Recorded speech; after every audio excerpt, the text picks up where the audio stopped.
அப்படின்னு பாத்தீங்கன்னா தங்கத்துடைய விலை ஒன்னாம் விலை ஏறும். ஏறும் ஏறும். ஏன் அப்படின்னா மகரத்துல இருந்து குரு வந்து இப்ப கடகத்துணைக்கு உச்சப்பட்டு வந்துட்டார். இப்ப கடந்த 6 வருஷமா பாத்தீங்க அப்படின்னாலே தங்கத்துடைய விலையில வந்து பெரிய ஒரு மாற்றங்கள் வந்துட்டு இருந்தது. இப்ப வந்து பாத்தீங்கன்னா நல்ல ஒரு பெரிய உயர்ந்த மாற்றமே இந்த வருஷத்துல எதிர்பார்க்கலாம். சரி, அந்த விலை உயர்வு எப்போ இருக்கும் அப்படின்னு பாத்தீங்கன்னா நான் அந்த சொன்ன பாருங்க, அந்த பூச நட்சத்திரத்துல சஞ்சாரம் பண்றதுன்னு பாத்தீங்கன்னா அந்த நேரத்துல அதிகமான விலை மாற்றங்கள் வரும். அதே மாதிரி அந்த அஸ்தமன கதி ஆகும் போதும் விலை உயர்வு கண்டிப்பா.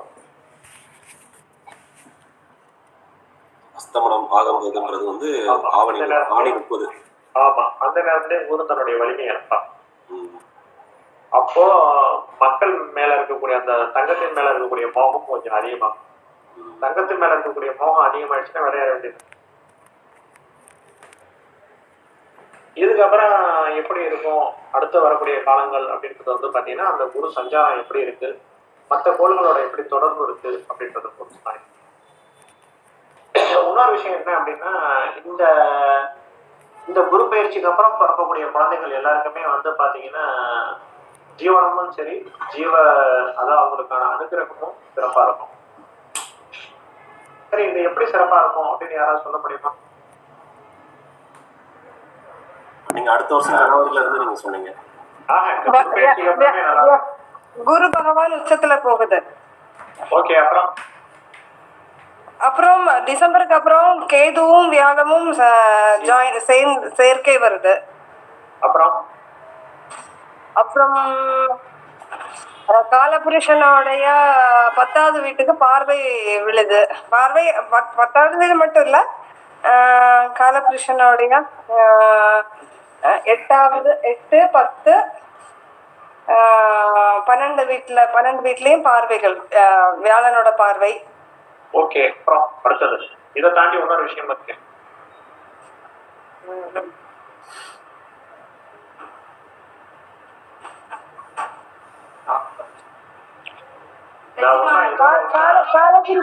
காலபுருஷனோட 4வது வீட்டுலதான் வந்து வியாழன் இருக்குது. அப்போ சுகஸ்தானம்ங்கிற இடத்துல உச்சத்துல இருக்கிற வியாழ பகவான் உட்கார்ந்து இருக்காங்க. கொஞ்சம் சிறப்பா மேல எனக்கு இவ்வளவுதான் தெரியும். இல்ல சார், மேடம் கரெக்டா சொல்லிட்டாங்க எல்லா பாயிண்ட்டையுமே. எனக்கு தெரியல அதுக்கு வேற என்ன இருக்கு. அருண் சார், நீங்க ஏதாவது சொல்ல வரீங்களா?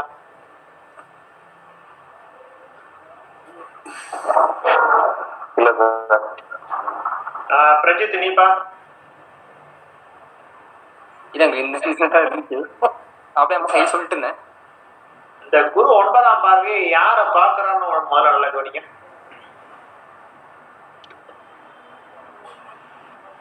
சனி பகவானை பாக்குறாங்க. ஒரு ஜீவகிரகம் ஒரு ஜீவன கிரகத்தை பார்த்தாருன்னா அந்த ஜாதகம் எப்படி இருக்கும்?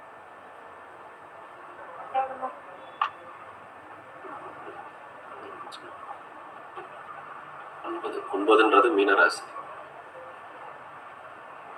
இன்னைக்கு ஒரு காமனா ஒரு சப்ஜெக்ட் சொல்றேன். யாருடைய ஜாதகத்துல குரு வந்து சனியை பாக்குறாரோ அவங்க வந்து ஒருத்தங்கள்ட்ட போய் நிக்கக்கூடிய நிலைமை இருக்காது. பொருளாதாரம் குரு சனி சேர்ந்து இருந்தாலும் சரி, குருக்கு 5ல சனி இருந்தாலும் சரி, குருக்கு 7ல சனி இருந்தாலும் சரி, குருக்கு 9ல சனி இருந்தாலும் சரி, இந்த சேர்க்கை இப்ப வருது. அப்போ குரு பார்க்கிற இடம் வந்து பலன் இருக்காதுன்னு சொன்னீங்களா சார்? குரு இருக்கிற இடம் பலன் இருக்காது, பாக்குற இடத்துக்கு பலன் இருக்கும்னு சொன்ன மாத்தி சொல்றீங்க நீங்க. எனக்கு ஒரு டவுட் இருக்காது. அப்ப ஒரு டவுட் டவுட்னா அப்போ ஒரு நிமிஷம் இருக்குமா அருண் சார் ஏதோ ஒன்று கேட்கிறார். சொல்லுங்க சார், நீங்க எந்த சொல்ல வந்தீங்க சொல்லுங்க.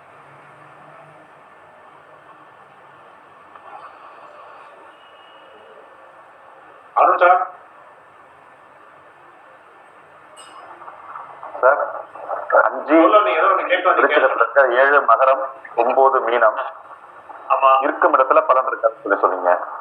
இருக்கிற இடத்துல இருக்கக்கூடிய பலனை கெடுப்பார், இருக்கிற இடத்துல பலனை அதிகமாக்குவார். ஆமா, கடகத்துல தானே சார் இருக்காரு. அப்ப வரும்போது பெயர்ச்சி ஆகும்போது கடகத்துக்கு வராரு. ஆமா, அங்கிருந்து 5, 7, 9. ஆமா, விருச்சிகம், மகரம், மீனம். மீனத்துல யார் இருக்கா? இப்போ கோச்சாரத்துல மீனம் யார் இருக்கா? பஞ்சாயத்து இருக்கு பாருங்க. இந்த வருஷம் ஃபுல்லா யார் இருக்கா?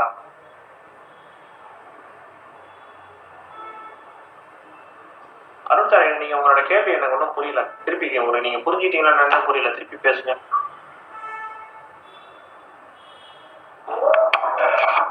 இல்ல சார், நான் சொல்றது என்னன்னா 5, 7ஆம் இடம், 5, 7, 9ஆம் இடம் கடகத்துல இருக்கிறப்போ இருக்கிற இடத்தை விட வந்து இருக்காது சொன்னீங்க. ஆனா பார்க்கும் இடம் வந்து அதிக பலன் இருக்கும் சொன்னீங்க. அதான் சொல்ல வரும். ஆமா ஆமா ஆமா, நல்ல பலனே அதான் சொல்ல வரும் சார்.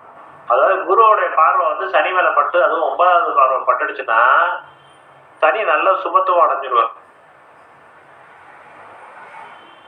அப்ப அந்த நேரத்துல ஒரு குழந்தை வந்து சனி திசையில பிறக்குது, பூசம் அனுசம் உத்திரட்டாதியில பிறந்து அதுக்கு சனி திசை இருந்ததுன்னா அவங்க அப்பா பெரிய லெவல்ல வருவார். தொழில் செய்யறதுல பெரிய முன்னேற்றம் அடையலாம். நாகரிகன் உங்களுக்கு புரிஞ்சுச்சா? சப்ஜெக்ட் கொடுத்து வந்துட்டேன். இல்ல அது பார்த்துட்டாங்க சொல்றது. உதாரணத்துக்கு சொன்னா ஒரு பூசம் 1ஆம் பாத்துல ஒரு குழந்தை பிறக்குதுன்னு வச்சுக்கோங்களேன். அப்ப அதுக்கு வந்து சனி திசை இருப்போ ஒரு 17 வருஷம் இருக்கும். அந்த 17 வருஷமும் இந்த குழந்தையோட ஜாதகத்துப்படியே அவங்க தந்தைக்கு முன்னேற்றம் இருக்கும். எப்படின்னு பாத்தீங்கன்னா, குருக்கு 9ஆம் இடத்துல சனி இருக்கிறார். உதாரணத்துக்கு அந்த குழந்தை ஒரு இது கடல் இடத்துலயே பிறகுதுன்னு வச்சுக்கோங்களேன். 7 வீட்டுடைய இருந்தாலும் 9ஆம் இடத்துல இருந்து திசை நடத்துறாரு. அப்ப அது குரு பார்வையில இருக்கார். அப்ப அது பெரிய யோகபலன்கள் இருக்கு. சார் நீங்க எது கேட்டீங்கல்ல, 10ல யார் இருக்கான்னு கேட்டீங்கல்ல. ஆமா, எங்க சார் இருக்கு? அது எப்படி சார் பாக்குறது?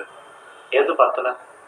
இப்ப 10ல வந்து நம்ம சொன்னல 5, 7, 9 சொல்லியிருந்தோம். அதுக்கப்புறம் 10ல மீனத்துல யார் இருக்கா? கேந்திரத்துல இதுல பாருங்க, பஞ்சாயத்துல பாருங்கன்னு சொன்னேன். மீனத்துல வந்து ஃபுல்லா சனி தானே இருந்துட்டு இருக்கேன்.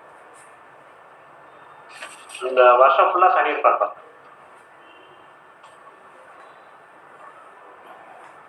அது எங்க பாக்குறது சார்? அது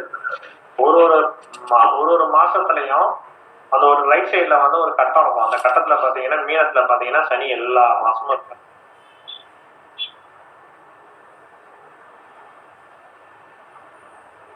ஒரு மாசம் தவறாம எல்லா மாசத்துலயும்.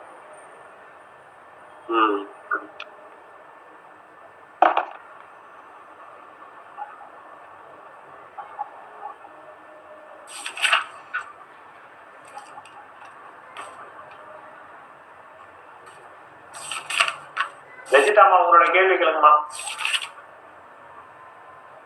இல்ல இந்த 10ஆம் பாதைக்கு மட்டும்தான் பலனா இல்ல சேர்க்கையும் அதே ஈக்குவல்? இல்ல, கேள்வி நல்லா கேளுங்க. இப்ப நீங்க சொன்னீங்க இல்லையா, குருவோட 10ஆம் பார்வையா சனி பகவான பாக்குறதுனால. 10ஆம் பார்வையா சனி எங்க பாப்பாரு? குருக்கு 10ஆம் பார்வையே கிடையாது. அல்ல 10ல 9ஆம் பார்வையா பார்த்தால நல்லதுன்னு சொன்னீங்க இல்லையா? அப்ப குரு சனி சேர்க்கையும் நல்லதான்னு கேட்டேன், வேற ஒண்ணும். சனி சேர்க்கையும் நல்லதுதான். Okay okay okay. அது இருந்ததுன்னா இல்ல, குரு சனி சேர்க்கை இருந்ததுன்னா அது ஒரு பிரம்மகத்தி தோஷம் அப்படின்னு சொல்லக்கூடிய தோஷம் இருக்கு. அந்த தோஷத்துக்கான பரிகாரம் அப்படின்றது திருவிடை மருதூர்ல இருக்கு. அந்த பரிகாரம் போய் யார் பண்ணிட்டு வரீங்களோ அவங்களுக்கான விஷயங்கள் அதுக்கப்புறம் வாழ்க்கையில சரி. அது குரு சனி சேர்க்கை இருந்தாலும் சரி, அல்லது குருக்கு சனி செயற்கையும் பார்வையும் ஒரே எஃபெக்டானு கேட்டேன், அவ்வளவு வேற ஒண்ணும். இல்ல, செயற்கையும் பார்வையும் ஒரே எஃபெக்ட்ன்றதுதான் உண்மை. ஆனா அதுல வந்து செயற்கையை காட்டிலும் பார்வையில இருக்கிறது ரொம்ப விசேஷம். Okay okay okay. வேற ஏதாவது கேள்விகள் கேளுங்க. இல்ல, ஆக்சுவலி நான் கொஞ்ச நேரம் கேட்கல, இப்பதான் ரூமுக்கு வந்தேன் நானு. இனிமேல்